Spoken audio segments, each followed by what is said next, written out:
소비를 줄이고도 과연 행복하게 살 수 있을까요?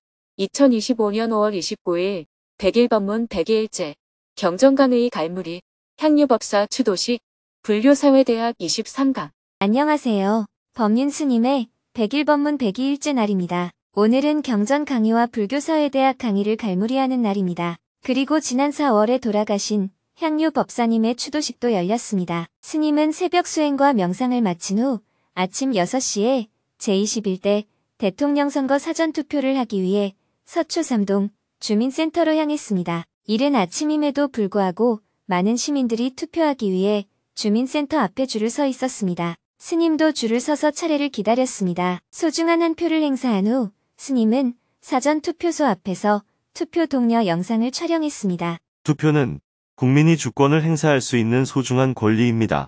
권리는 꼭 행사해야 합니다. 이번 선거를 통해 5년 동안 대한민국을 이끌 대통령을 뽑게 됩니다. 여러분의 선택에 따라 이 나라의 운명이 좋아질 수도 있고 나빠질 수도 있습니다.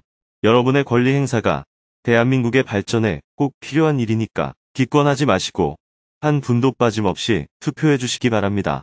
아침 일찍 투표를 마치고 정토사회문화회관으로 향했습니다. 오전 10시 15분부터 3층 설법전에서 경전 강의를 시작했습니다. 110여 명이 현장에 자리하고 560여 명이 온라인 생방송으로 접속했습니다. 대중이 3배의 예로 법문을 청하자 스님이 법상에 올랐습니다. 이번 시간은 지난 100일 동안 진행된 경전 강의를 마무리하는 시간입니다. 수강생들은 아쉬운 마음에 평소보다 더 귀를 쫑긋 세우고 스님 법문에 집중했습니다. 스님은 그동안 배운 금강경을 다 함께 독송해 보자고 제안했습니다. 수강생들은 목탁 소리에 맞춰 금강경을 독송했습니다. 금강경 독송을 마치고 스님이 금강경의 핵심 요지가 무엇인지 요약 정리해 주었습니다. 오늘은 금강경과 반야심경 강의를 마치는 날입니다. 책거리 날인 만큼 두 경전의 요점을 정리하며 마무리하겠습니다.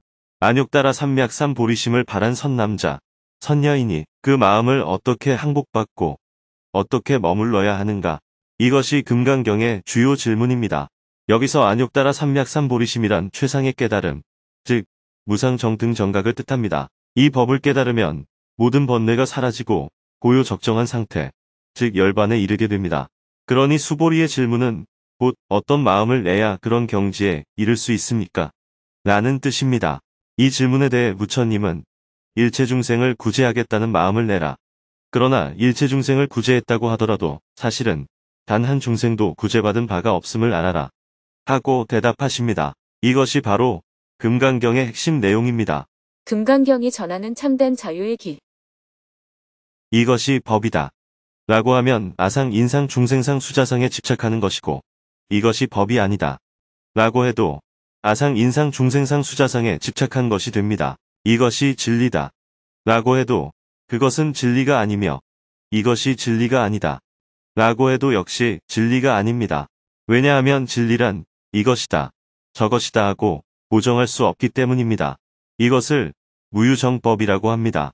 무유정법은 초기 경전에서는 중도로 표현되기도 하고 후대에는 공이라는 말로 표현되기도 합니다.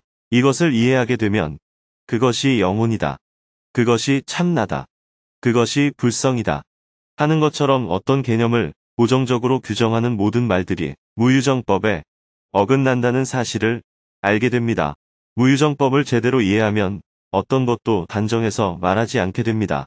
있다라고도 하지 않고 없다라고도 하지 않습니다. 모든 것은 인연 따라 생겨나므로 이 조건에서는 이렇다 하는 정도는 말할 수 있습니다.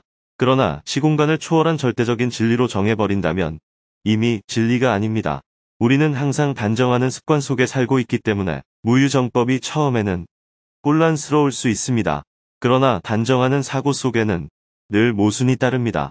무유정법을 체득하면 마치 얽힌 실타래가 풀리듯이 마음속 모순이 해소되고 번뇌가 잦아듭니다. 다만 무유정법을 머리로만 이해하고 자기 식대로 적용하면 코에 걸면 코걸이, 귀에 걸면 귀걸이처럼 막행막식에 빠질 위험이 있습니다. 이 점을 유의해서 여러분 모두 금강경의 가르침 속에서 참된 자유와 걸림없는 해탈을 얻기 바랍니다. 다음은 반야심경을 다 함께 독송해 보았습니다. 독송이 끝나자 스님이 그동안 배운 반야심경의 핵심 요지가 무엇인지 정리해 주었습니다. 반야심경은 금강경 사상을 요약했다고 할 수 있습니다. 두 경전 모두 반야바라밀수행의 길을 제시하고 있기 때문입니다. 반야심경이 밝히는 대승의 지혜. 반야심경의 정종부는 크게 세 부분으로 나뉩니다.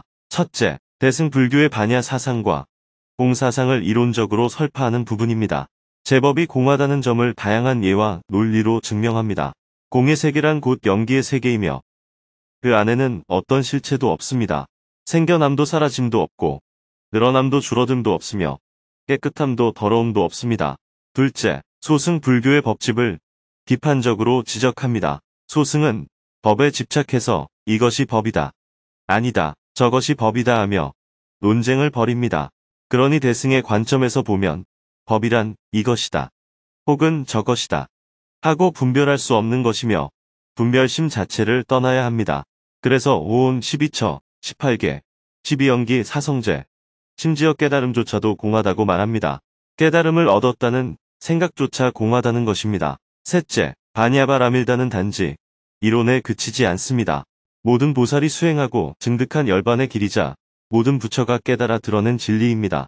그러므로 이 수행은 모든 믿음 가운데 가장 깊은 믿음이며 모든 암 가운데 가장 밝은 지혜이고 모든 실천 가운데 가장 높은 수행이며 무엇과도 비교할 바 없는 최상의 깨달음입니다.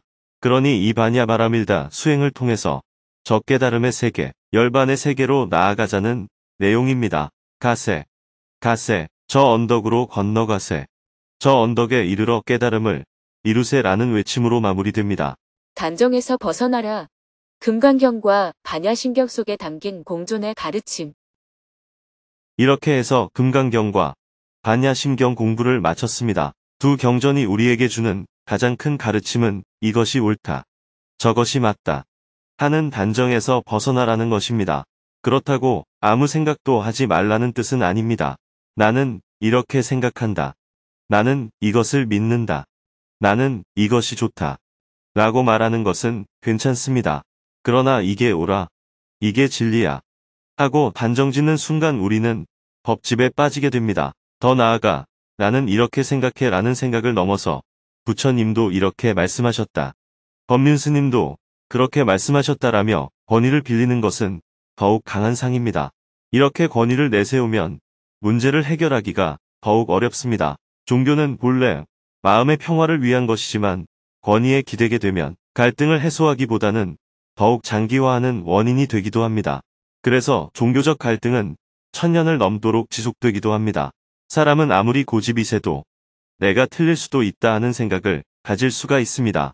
그래서 개인 간의 다툼은 몇 년이면 해결되고 나라 간의 전쟁도 수십 년이 지나면 국교를 회복하기도 합니다. 조선은 임진왜란 이후에도 일본에 통신사를 보내 국교를 재개했고 대한민국도 일제강점기를 거친 뒤 20여 년 만에 일본과 수교를 맺었습니다. 그러나 가까운 사이일수록 갈등은 오히려 더 깊고 오래갑니다. 남북 간 전쟁은 올해로 75년째입니다. 전쟁은 멈춘 상태지만 평화협정이 체결되지 않아서 법적으로는 여전히 전쟁 상태입니다. 이제 우리는 이 전쟁을 끝내야 합니다. 갈등을 줄이려면 어떤 일이든 너무 단정해서는 안 됩니다. 상황이 달라지면 대응도 그에 맞게 달라져야 합니다. 과거에 전쟁을 치렀더라도 지금 다시 싸우는 것은 서로에게 손해일 뿐입니다. 그러니 대화가 필요합니다. 일본과의 관계도 마찬가지입니다. 과거사 문제가 해결되면 좋겠지만 현실은 그렇지 못합니다. 그렇다고 국교를 단절할 수도 없습니다. 또 요즘처럼 미국과 중국이 패권 경쟁을 벌이는 상황에서 우리 같은 작은 나라는 어느 한쪽 편만 들 수도 없고 결국 두 나라와 다 협력하면서 가야 합니다. 그렇다고 과거사를 무시하고 협력하자는 말이 아닙니다. 반대로 과거사를 다 해결한 뒤에 협력하자라고 하면 협력이 이루어지지 않습니다. 과거사는 과거사대로 풀려고 노력하면서 동시에 미래를 위한 협력도 함께 나가야 합니다. 이런 식의 접근이 바로 불교에서 말하는 중도이며 무유정법입니다. 이런 말들이 좀 비현실적으로 들릴 수 있지만 사실은 아주 현실적인 얘기입니다. 우리가 현실이라고 믿고 있는 것조차 따지고 보면 각자 자기 생각을 현실로 여겨서 그런 경우가 많습니다. 일종의 꿈속 이야기일 수도 있는 거예요. 정치적으로 여야가 갈리고 진보와 보수가 부딪히고 지역마다 갈등이 있는 이유도 여기에 있습니다. 어느 지역에 가서 이야기를 들어보면 그 지역 사람들은 자신들이 옳다고 믿습니다. 그런데 다른 지역에 가보면 또 그 지역 사람들도 자기들이 옳다고 합니다. 그 이유는 태어나서부터 그렇게 보고 들은 이야기들을 주고받으며 살아왔기 때문입니다. 그렇게 자라왔으니 그렇게 생각할 수밖에 없는 겁니다. 그래서 우리는 서로 다르다고 해서 틀렸다고 단정하지 말고 서로 다를 뿐이라고 받아들일 수 있어야 합니다. 불교 경전을 공부하고 부처님의 가르침을 배우는 이유는 단지 내 마음의 평화를 얻는 데에만 있지 않습니다.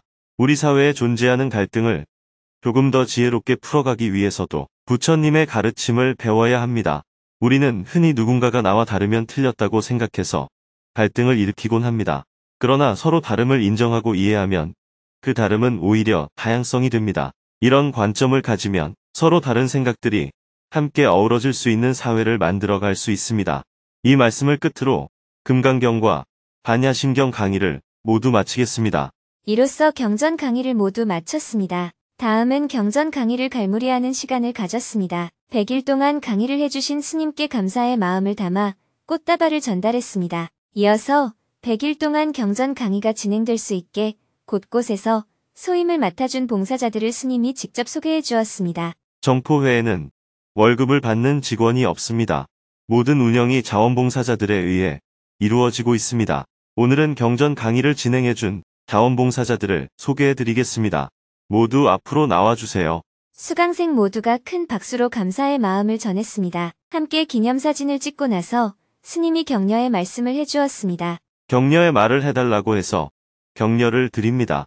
이어서 봉사자를 대표해서 두 분이 앞으로 나와 차례대로 소감을 말했습니다. 수업만 들을 때는 제가 손님 같았는데 봉사를 하니까 제가 주인이 되었습니다. 나 혼자 법문을 들으러 오는 게 아니라 수강생들에게 명상도 하러 오라고 권하고 1080배도 하러 오라고 권하면서 100일이 지나니까 제가 정토회의 주인으로 바뀌어 있었습니다. 그 덕분에 소중한 법문도 들을 수 있어서 감사한 시간이었습니다. 스텝 중에는 왕복 4시간이 걸리는 거리를 버스로 오가면서 봉사하신 분들도 있었고 일주일에 하루만 봉사하는 게 아니라 사흘, 나흘씩 봉사하는 분들도 있었습니다. 헌신적으로 봉사하는 분들을 보면서 오히려 제가 정말 많이 배웠습니다. 다음은 학생을 대표해서 두 분이 차례로 나와 소감을 나누었습니다. 저는 지난 5년 동안 매일 스님이 하루를 읽어온 스님 팬이었습니다. 제가 경전 강의를 듣는 동시에 딸은 고등학교에 입학했습니다. 학교 가기 싫다며 눈물을 달고 사는 딸 때문에 힘들었는데 경전 강의를 들으면서 딸을 이해해주고 기다려주는 힘이 생겼습니다. 지금은 매일 스님의 하루를 읽으며 궁금했던 정토불교대학에 입학할 마음도 생겼습니다. 스님께서 경전구절을 현실에 적용할 수 있게 설명해 주신 것이 큰 도움이 되었습니다. 지금은 내 뜻대로 안 되어 짜증이 날 때마다 나를 돌아보게 됩니다. 가장 기억에 남는 법문은 보살의 자리 이타 정신입니다. 남을 이롭게 하는 것이 나를 살리는 길이라는 것을 몸소 보여주시는 스님과 늘 일찍 나와서 강의를 준비해 주시는 봉사자들 덕분에 저도 자리 이타의 길에 한 걸음을 내딛게 됩니다. 때로는 어둠에 깜빡거릴 때가 있겠지만 이 길이 맞는 길이라 믿고 꾸준히 가겠습니다. 모두 큰 박수로 공감을 표했습니다. 각자의 처지와 상황은 달랐지만 스님의 법문을 등불 삼아 조금 더 행복을 향해 나아가는 소중한 시간이었습니다. 이어서 학생들이 스님에게 감사한 마음으로 정성껏 준비한 공연을 보았습니다. 먼저 나훈아의 노래를 경전 강의에서 배운 내용으로 개사하여 춤과 노래로 보여주었습니다. 다음은 용성 스님이 만든 불교 소학교 졸업하는 날을 짧은 연극으로 표현해 선보였습니다. 연극을 마치며 다 함께 진도 아리랑을 신나게 불렀습니다. 경전 강의가 대박이구나. 내복에 웬 공부 두 눈이 번쩍. 아리아리랑 쓰리쓰리랑 아라리가 났네. 아리랑 흠흠흠. 아라리가 났네. 신명나는 공연에 모두가 어깨춤을 덩실거렸습니다. 사회자가 법린 스님의 경전 강의를 들을 수 있는 이곳이 바로 극락이었던 것 같습니다. 라고 하자 모두가 공감의 박수를 보냈습니다. 무사히 종강한 것을 기쁜 마음으로 축하한 후 사홍사원으로 101법문 경전 강의를 마무리했습니다. 다음 주부터는 매주 목요일에 3층 설법전에서 영상 강의 형식으로 열린 법회가 계속 열릴 예정입니다. 참가자들은 조별로 모여 마음 나누기를 하고 스님은 지하 공양간으로 이동하여 대중과 함께 점심 식사를 했습니다. 오후 1시부터는 고향유 법사님 추도식 및 영가천도 49제 중 6제를 시작했습니다. 상주와 가족들 그리고 200여 명의 대중이 참석한 가운데 헌공예불을 올린 후 내빈을 대표하여 전혜종 정토회 대표가 분향을 했습니다. 이어서 상주 대표로 장남 곽봉주님이 영가 전에 차를 올리고 상주분들이 함께 삼배를 했습니다. 다음은 고인의 발자취를 영상으로 함께 보았습니다. 영상을 통해 고인의 생전 모습을 마음속에 기릴 수 있었습니다. 이어서 추도사를 청해 들었습니다. 대전 충청지부 천안지회 김보기님과 행복운동본부 행복학교 진행자 정재한님이 향유 법사님과 함께한 인연을 들려주었습니다. 법사님은 언제나 누구에게나 높낮이가 없으셨고 겸손하고 당당하시고 인품의 향기가 가득한 분이셨습니다. 수행은 저렇게 해야 하는구나. 많은 걸 느끼고 배우며 제 모습을 비춰볼 수 있었습니다. 처음 봉사를 시작할 때 법당에서 뛰쳐나갔던 저를 도반들과 부딪히며 힘들어했던 저를 법사님께서는 길 잃은 어린 양 돌보듯이 손잡아 이끌어 주셨고 그렇게 천방지축이었던 저를 믿음이 가는 존재로 변하게 해주셨습니다. 나에게는 당신이 부처님이었습니다. 건박함이 무엇이고 진정한 보시는 어떻게 하는지 늘 꼿꼿한 자세로 모범을 보여주셨습니다.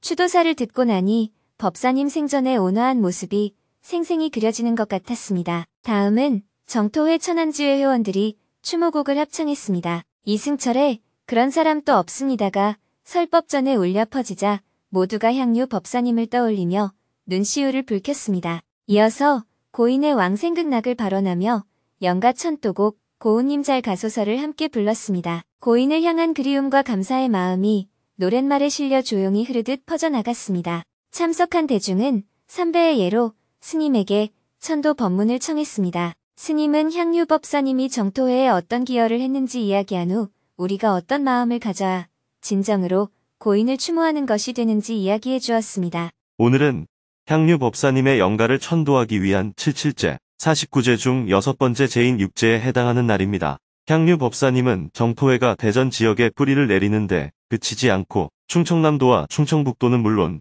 세종시까지 확산하는데 큰 역할을 하셨습니다. 뿐만 아니라 광주와 전라도 지역에서도 정토회 확산을 위해 중요한 역할을 맡아 지대한 영향을 끼치셨습니다. 이렇게 하루 24시간을 온전히 수행 정진과 전법 활동에 헌신하신 분은 정토회 안에서도 드문 사례라 할 수 있습니다.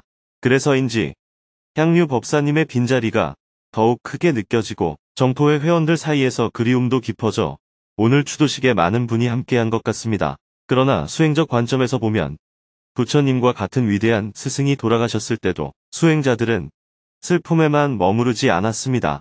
오히려 결집해서 부처님의 가르침을 경전으로 만들고 남겨진 대중을 잘 추슬러 부직화했습니다. 그리하여 부처님이 살아계실 때보다 더 널리 이 법을 전 세계로 전파하였습니다. 돌아가신 부처님은 한 분이었지만 그분의 분신이라 할 수 있는 수많은 수행자인 보디사트바들이 세계 전역으로 흩어져 이 좋은 법을 전파하고 이어갔습니다. 당시의 교통 여건을 생각하면 도저히 닿을 수 없을 것 같은 머나먼 길이었습니다. 인도에서 힌두 쿠시 산맥을 넘고 중앙아시아를 거쳐 중국을 지나 마침내 지금의 한반도까지 불법이 전해졌습니다. 백제에는 마라난타 대사가, 고구려에는 순도 화상이, 신라에는 검은 얼굴의 사람이란 뜻으로 무코자라 불린 아도 화상이 불법을 전했습니다. 또 남쪽 바닷길 따라 수천 만리의 험난한 여정을 거쳐 인도 아유타국의 장유 화상과 허왕호 공주가 가야에 도착해 불법을 전했습니다. 이러한 역사적 여정 속에서 이 법이 어떻게 이어져 왔는지 오늘 이 자리에 함께한 우리가 다시 한번 되새겨 볼 수 있었으면 합니다. 향유 법사님을 그리며 이제 우리가 그 길을 잇겠습니다. 향유 법사님이 지녔던 수행의 향기를 그리워하고 그분을 추도하고자 한다면 우리가 해야 할 일은 분명합니다. 그분이 걸어오신 길, 또 걸어가고자 하셨던 길을 우리 삶 속에서 이어가는 것입니다. 그분이 전하려 했던 법과 수행 정신을 우리 주변에 널리 펼쳐서 세상 사람들이 조금이라도 더 자유롭고 행복해질 수 있도록 하는 것이야말로 향유 법사님이 가장 기뻐하고 보람있게 여기실 일입니다. 이제 우리는 향유 법사님이 하셨던 일들을 조금씩 나누어 맡아 함께 모자이크 붓다가 되어 살아가야 합니다.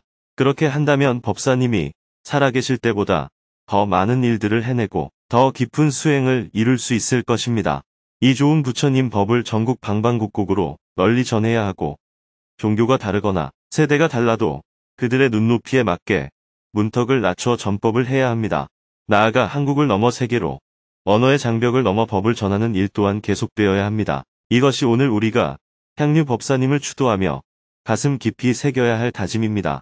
여러분의 추도사를 들어보면 극락의 가소서라는 말을 굳이 하지 않아도 향유 법사님은 이미 극락에 이르러 아미타 부처님의 영접을 받아 그곳에서 법문을 들으며 정진하고 계실 것입니다.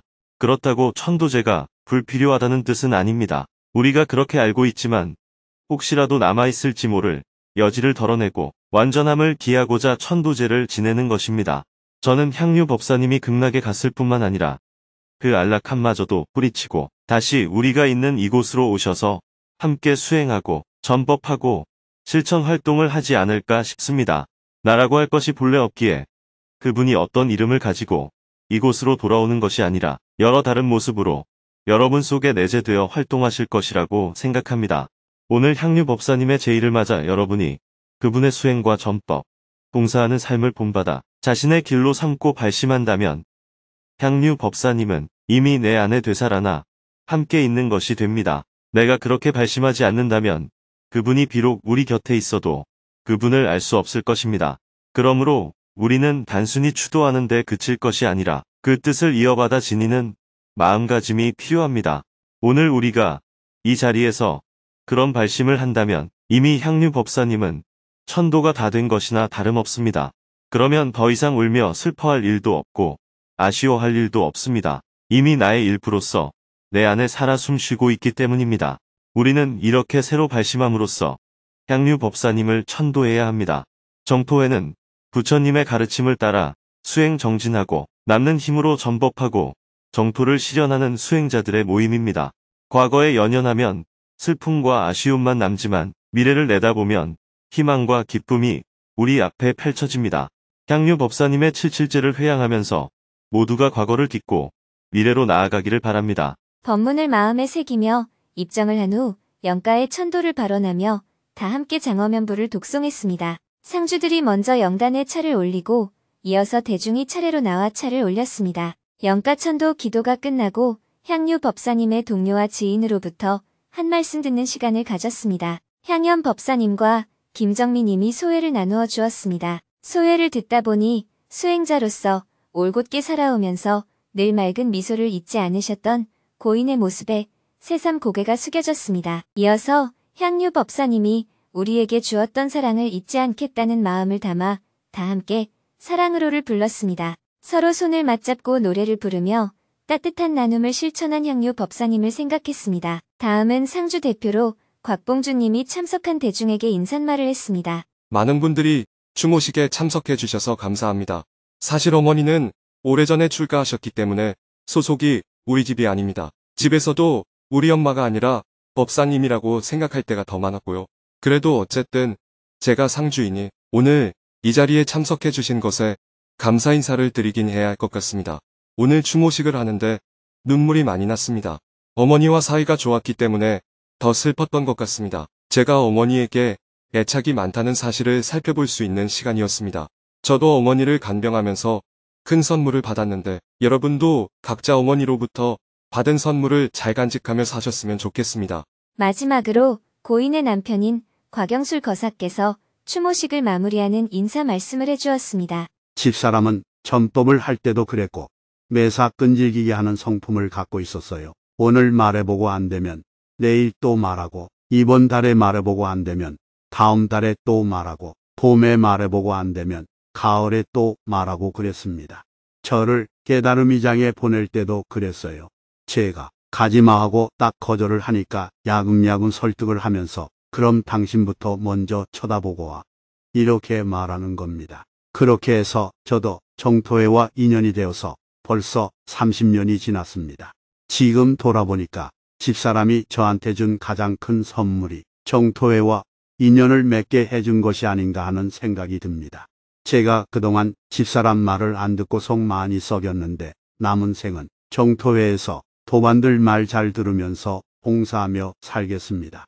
거사님의 진심 어린 인사에 설법전 안이 뭉클한 감동으로 가득 찼습니다. 많은 이들이 눈시울을 붉혔고 따뜻한 박수로 깊은 위로의 마음을 전했습니다. 사홍서원으로 추도식을 마친 후 다 함께 기념사진을 찍었습니다. 참석한 대중은 지하 공양간에서 다과를 들며 상주들과 담소를 나눈 후 집으로 돌아갔습니다. 해가 저물고 저녁 7시 30분에 정토사회문화회관 지하 대강당에서 불교사회대학 마지막 강의인 23강 수업을 시작했습니다. 현장에 170여 명이 자리하고 온라인으로 1900여 명이 접속했습니다. 지난 시간에는 사회적 트라우마에 대처하는 불교의 지혜를 주제로 현대인들의 정신건강에 영향을 미치는 요인을 살펴보고 이를 해결하기 위한 방안에 대해 배웠습니다. 오늘은 붓다의 눈으로 본 문명전환과 불교의 역할을 주제로 마지막 강의를 이어갔습니다. 오늘날 우리가 잘 산다.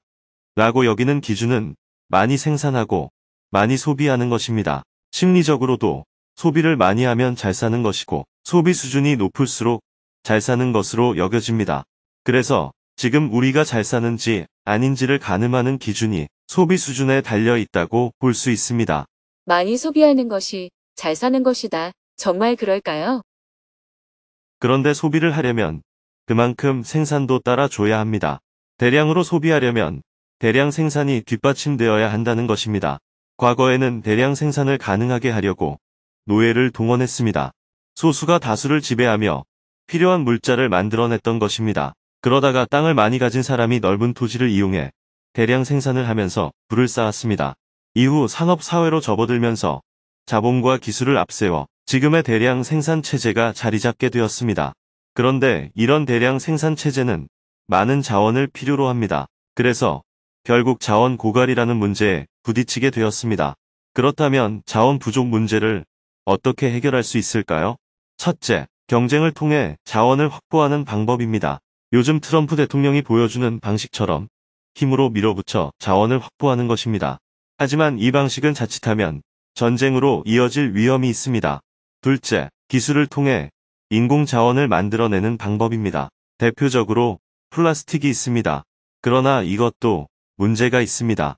인공 자원은 장기간 사용해도 안전한지 어떤 부작용이 있는지 검증이 제대로 안 되었습니다. 자연 자원은 수만 년에서 수십만 년에 걸쳐 부작용이 어느 정도 드러났지만 인공 자원은 검증이 안 되어서 우리가 모르는 사이에 위험에 노출될 수 있다는 겁니다. 그래서 지금 우리는 단지 자원이 부족하다는 문제만 겪는 게 아니에요. 그 자원을 둘러싼 복잡한 문제들까지 함께 안고 있는 상황입니다. 처음에는 자원 부족을 어떻게 해결할 것인가 하는 것이 인류의 큰 과제였습니다. 지금도 자원을 둘러싼 경쟁이나 갈등은 계속되고 있습니다. 그러나 예상보다 훨씬 더 빨리 드러난 문제가 하나 있는데 바로 대량 소비로 인한 폐기물입니다. 이 문제는 예상보다 훨씬 더 심각하고 빠르게 나타나고 있습니다. 불과 30년 전만 해도 자원 고갈이 주된 과제였는데 지금은 대량 소비의 부작용인 기후변화와 미세 플라스틱 문제가 훨씬 더 위협적으로 다가오고 있습니다. 소비를 줄이고도 과연 행복하게 살 수 있을까요? 많이 소비하는 것이 잘 사는 것이다. 라는 생각은 최근에 갑자기 생긴 것이 아닙니다. 인류 문명이 시작된 이래로 점점 확대되었고 자본주의에 이르러서는 완전히 발전의 가치관이 되어버렸습니다. 고대나 중세까지만 해도 물질적 소비가 곧 잘 사는 것이라는 기준은 그리 절대적이지 않았습니다. 조선시대만 해도 선비라면 꼭 재산이 많아야 한다고 여기지는 않았잖아요. 지금은 신분의 귀천을 따지지는 않지만 대신 부를 기준으로 사람을 평가하는 경향이 훨씬 강해졌습니다. 이제는 부가 삶의 기준이자 거의 절대 가치가 되었다고 해도 과언이 아니에요. 그렇다면 소비를 줄이고도 과연 우리가 행복하게 살 수 있을까? 하는 질문이 생깁니다. 이 물음에 근본적으로 답을 하려면 먼저 해결해야 할 게 있습니다. 적게 소비하고도 만족하며 살 수가 있는가? 하는 문제입니다. 이 문제가 풀리지 않으면 어떤 근본적인 해결책도 내놓을 수가 없습니다. 과거의 여러 종교나 사상 중에는 적게 소비하면서도 행복할 수 있다는 관점을 가진 경우가 있었습니다. 불교도 그런 사상 가운데 하나라고 볼 수 있습니다. 그런데 요즘 절에 가보면 대부분 복을 달라고 기도하잖아요. 하지만 부처님이 처음 제시하신 불교의 관점은 이것과는 달랐습니다. 이것을 수행적 불교라고 합니다. 수행적 불교는 적게 소비하고 자신의 권위를 내려놓고 검소하고 겸손한 자세로 살면서도 인간이 최고의 행복에 이를 수 있다고 말합니다. 그러니 과거를 돌아보면 소비를 줄이고도 행복할 수 있는가에 대한 해답은 이미 제시되어 있다고 할 수 있습니다. 현대 문명이 위기를 맞고 있는 지금, 우리는 미래 문명을 준비해야 합니다. 저는 미래 문명을 이끌어갈 사람은 보디사트바, 즉 보살이라고 생각합니다. 보살은 부처를 향해 나아가지만 그 완성은 곧 중생계를 없앰으로써 이루어진다고 보는 관점을 갖고 있습니다. 그렇기 때문에 보살은 다시 중생의 세계로 들어갑니다. 중생을 구제하는 길이 곧 성불의 길이기 때문입니다. 이것이 보살 사상입니다. 이 맥락에서 등장하는 정토라는 말은 단순히 바깥에 존재하는 어떤 이상향이 아닙니다. 보살의 마음속에 있는 정토, 즉 유심 정토의 개념이라고 할 수 있습니다. 보살에게 있어서 정토란 이미 완성된 세계가 아니라 완성을 향해 나아가는 과정 자체입니다. 보살은 그 과정 속에서 이미 정토에 살고 있는 것입니다. 그러므로 결과뿐 아니라 과정도 똑같이 중요한 것입니다. 아직 결과가 완성되지 않았다고 해서 보살이 정토에 살고 있지 않는 것이 아닙니다. 저는 평화와 통일을 염원하며 많은 실천을 하고 있지만 설령 통일이 현실에서 이루어지지 않더라도 괜찮습니다. 왜냐하면 통일을 간절히 바란다는 것은 남과 북을 따로 보지 않고 하나로 바라본다는 뜻이기 때문입니다. 이런 관점에서 본다면 저는 이미 통일된 사회에 살고 있다고 할 수 있습니다. 물론 저는 현실적으로는 남한에 살고 있고 국적도 남한이고 남한의 법을 따르고 있습니다. 그러나 마음속으로 간절히 통일을 염원하고 있다면 이미 저는 남과 북이 하나된 세상에서 살고 있는 것입니다. 만약 남과 북을 분리해서 보고 통일을 원한다면 그것은 결국 북한을 없애고 통일하자는 말이나 남한을 없애고 통일하자는 말과 다르지 않습니다. 불교사회대학 강의를 마치면서 다 같이 이 구절을 따라해 보겠습니다. 보살에게 있어서 정토란 이미 완성된 세계가 아니라 완성을 향해 보살이 활동하는 세계다. 이것으로 모든 강의를 마치겠습니다. 오늘은 강연을 일찍 마치고 그동안 수강하면서 궁금했던 점에 대해 질문을 받는 시간을 길게 가졌습니다. 다양한 질문에 답변한 후 불교사회대학 마지막 강의를 마쳤습니다. 이어서 불교사회대학이 진행될 수 있도록 보이지 않는 곳에서 여러 역할을 해준 봉사자들을 소개하는 시간을 가졌습니다. 제가 강의할 때 화면에 다양한 자료들을 보여주었죠. 이런 자료들도 법륜 스님이 만들까요? 저는 만들 줄 몰라요. 평화재단 기획위원장과 콘텐츠팀에서 많은 자료들을 만들어 주셨습니다. 그리고 제가 이번에 한 법문을 영상으로 편집해서 불교사회대학 교육과정을 개설하기 위해 많은 분들이 봉사해주고 계십니다. 모두 앞에 나오세요. 수강생 모두가 큰 박수로 감사의 마음을 전했습니다. 불교사회대학을 진행하는 것은 행복운동본부에서 맡아주셨습니다. 봉사자분들 모두 앞에 나오세요. 팀장, 담당, 진행자, 각각의 소임이 소개되자 뜨거운 박수갈채가 쏟아졌습니다. 다음은 불교사회대학을 갈무리하며 수강생과 봉사자 모두의 마음을 담아 스님에게 꽃다발을 전달했습니다. 이어서 수강생을 대표하여 안소현님이 앞으로 나와 불교사회대학 수강소감을 발표했습니다. 불교의 관점에서 현대 사회의 문제를 바라보고 그것을 지혜롭게 풀어가는 스님의 법문이 흥미로웠습니다. 특히 불교가 과학적 법칙에도 어긋나지 않는다는 점이 놀라웠습니다. 마음 나누기 시간에는 다양한 분들의 다양한 시각을 들을 수 있어서 좋았습니다. 이번 강의를 통해 실천하지 않는 수행은 수행이 아니라는 말씀이 깊이 다가왔습니다. 봉사를 희생이 아닌 수행의 방법으로 실천하시는 분들을 보며 저 역시 그렇게 살고 싶어졌습니다. 그래서 앞으로는 봉사도 수행의 일환으로 삼고 정토불교대학과 경전대학에도 입학하여 배움과 실천을 함께하는 수행자가 되고자 합니다. 이 여정이 끝에 다시 한번 마음속에 되뇌어 봅니다. 우리는 모자이크 붓다입니다. 나와 세상은 하나로 연결되어 있습니다.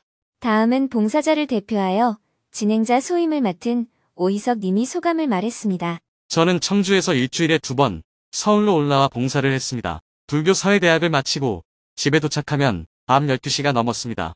점점 피곤해지기 시작했습니다. 기본에만 충실하자고 마음을 다잡았지만 나중에는 기본에 충실하는 것조차 힘들었습니다. 몸은 고달팠지만 마음은 행복했습니다. 법륜 스님의 주옥 같은 법문 덕분에 더 행복한 시간이었습니다. 계속해서 다른 봉사에도 참여하고 싶습니다. 소감을 나누어준 두 분에게 큰 박수를 보낸 후 사홍서원으로 불교사회대학을 모두 마쳤습니다. 내일은 100일 법문 103일째 날입니다. 100일 법문 기간 중 열리는 마지막 금요직문직설 강연입니다. 오전에는 정토사회문화회관 지하 대강당에서 주간반 금요직문직설 강연을 하고 저녁에는 저녁반 금요직문직설 강연을 할 예정입니다.